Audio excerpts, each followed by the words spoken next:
जल ही जीवन है और जीवन बहुमूल्य होता है और इसी के नाम है आज का दिन। वाटर दिवस पर हमारे देखिए ये खास रिपोर्ट।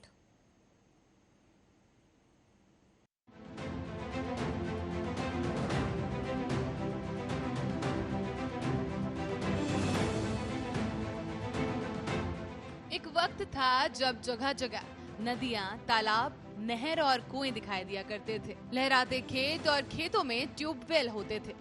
पर औद्योगिकरण की राह पर चल पड़ी इस दुनिया ने इस दृश्य को काफी हद तक बदल कर रख दिया है। तालाब, कुएं, नहर और नदियां सूखते जा रहे हैं। नदियों का पानी दूषित होने के साथ साथ कम होता जा रहा है और गहराता जा रहा है लोगों के बीच जल संकट। यूं तो सब जानते हैं कि जल ही जीवन है। बचपन से ही बच्चों को स्कूल में पढ़ाया जाता है कि पानी का सही उपयोग करें, पानी बर्बाद ना करें। जगह जगह सरकार की तरफ से भी जल संरक्षण को लेकर पोस्टर लगाकर जागरूकता फैलाई जाती है कि जरूरत से ज्यादा पानी खर्च ना करें। जल संरक्षण अभियान चलाए गए।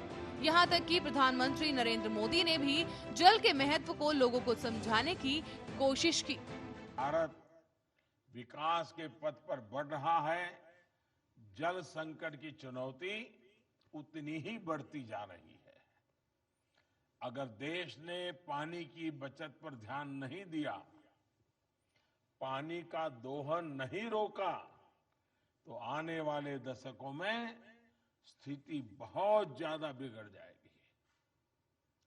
और हमारे पूर्वजों ने हमें पानी दिया है, ये हमारी जिम्मेवारी है कि हमारी आगे वाली पीढ़ी को हमें पानी सुरक्षित देकर के जाना चाहिए। इससे बड़ा कोई पुण्य नहीं है। और इसलिए हम तय करें कि हम पानी को बर्बाद नहीं होने देंगे, हम पानी का दुरुपयोग नहीं होने देंगे, हम पानी के साथ पवित्र रिश्ता रखेंगे। ये हमारी पवित्रता पानी को बचाने के लिए काम आएगी। ये देश की वर्तमान पीढ़ी का दायित्व है कि वो आने वाली पीढ़ियों के लिए अभी से अपनी जिम्मेदारी निभाए। देखा जाए तो दुनिया में जल की किल्लत देखते हुए करीब 32 साल पहले ही ये भविष्यवाणी कर दी गई थी कि अगर समय रहते इंसानों ने जल की महत्ता को नहीं समझा तो अगला विश्व युद्ध जल को लेकर होगा। बताया जाता है कि ये भविष्यवाणी संयुक्त राष्ट्र के 6ठे महासचिव बुतरस घाली ने की थी।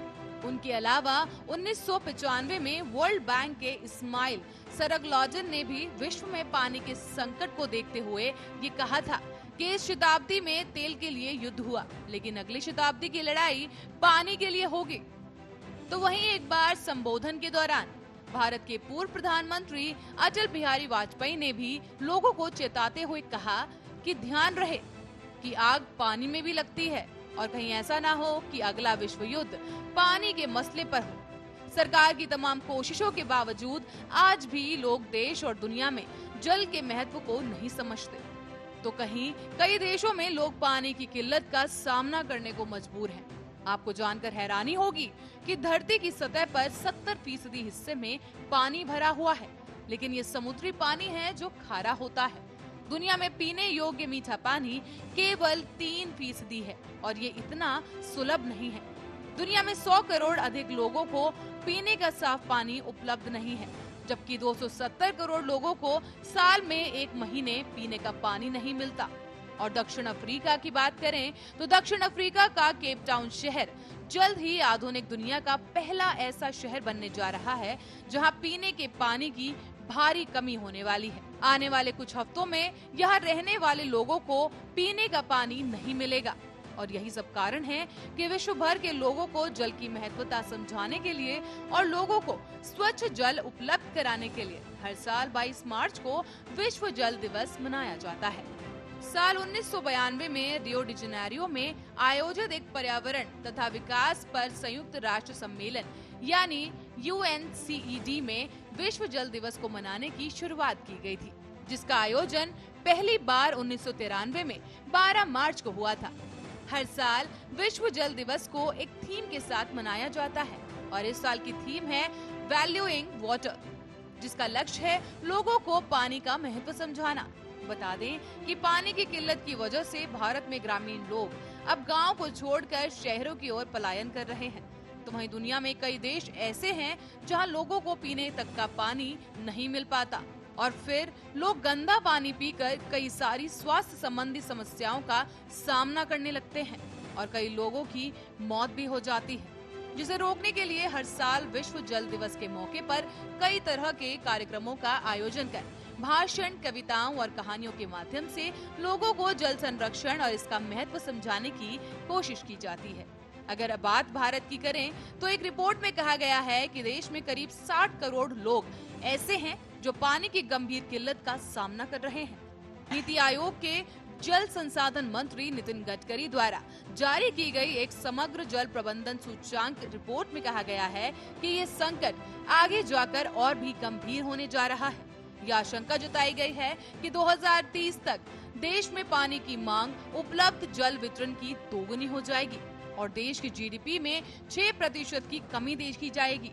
साथ ही स्वतंत्र संस्थाओं द्वारा जुटाए गए डाटा का उदाहरण देते हुए रिपोर्ट में ये दर्शाया गया कि करीब 70% प्रदूषित पानी के साथ भारत जल गुणवत्ता सूचकांक में 122 देशों में 120वें पायदान पर है।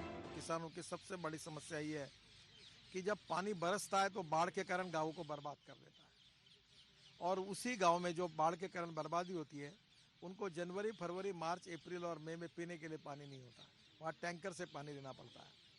तो इसका कंसेप्ट यही है कि जब पानी पड़ता है तब गांव का पानी गांव में, खेत का पानी खेत में, घर का पानी घर में और ऑफिस का पानी ऑफिस में, यही एक कंसेप्ट है। अब ये पानी जो है इसको स्टोर करना है, जैसे नोटों को बैंकों में डिपॉजिट करना है, तो पानी को डिपॉजिट करना है तो गड्ढा करना पड़ेगा, ज़मीन के अंदर जाना पड़ेगा। तो कंसेप्ट था कि नदी नाले जो लगते थे, तालाब लगते थे रोड पर, रोड का काम करते समय, तो रोड के मशीनरी के लिए रोड के लिए एग्रीगेट लगता है, मिट्टी लगती है, तो ये दूर से लानी पड़ती है। तो हमने एक महाराष्ट्र सरकार को मैंने रिक्वेस्ट की कि आप ऐसा एक ऑर्डर निकालो कि NHI का जहाँ भी काम हुआ वो हमारे पैसे से वहाँ के नदियों का, नालों का, तालाब का हम लोग उसका पूरा मिट्टी निकालकर उसका रुंदीकरण और खोलीकरण करेंगे ताकि वाटर स्टोरेज कैपेसिटी हो। साथ ही रिपोर्ट के अनुसार झारखंड, हरियाणा, उत्तर प्रदेश और बिहार जल प्रबंधन के मामले में सबसे खराब प्रदर्शन करने वाले राज्य रहे हैं और मौजूदा हालात को देखते हुए नितिन गडकरी ने कहा कि पानी की कमी नहीं है, पानी के नियोजन की कमी है।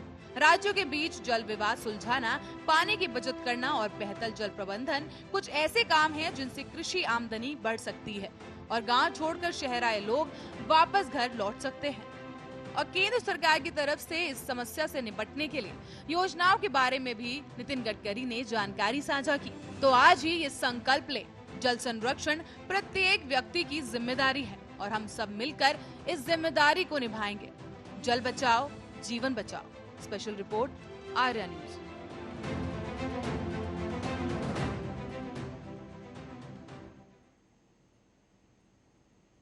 चलिए फिलहाल के लिए इस बुलेटिन में इतना ही। देश और दुनिया की तमाम खबरों के लिए आप देखते रहिए आर्या न्यूज। नमस्कार।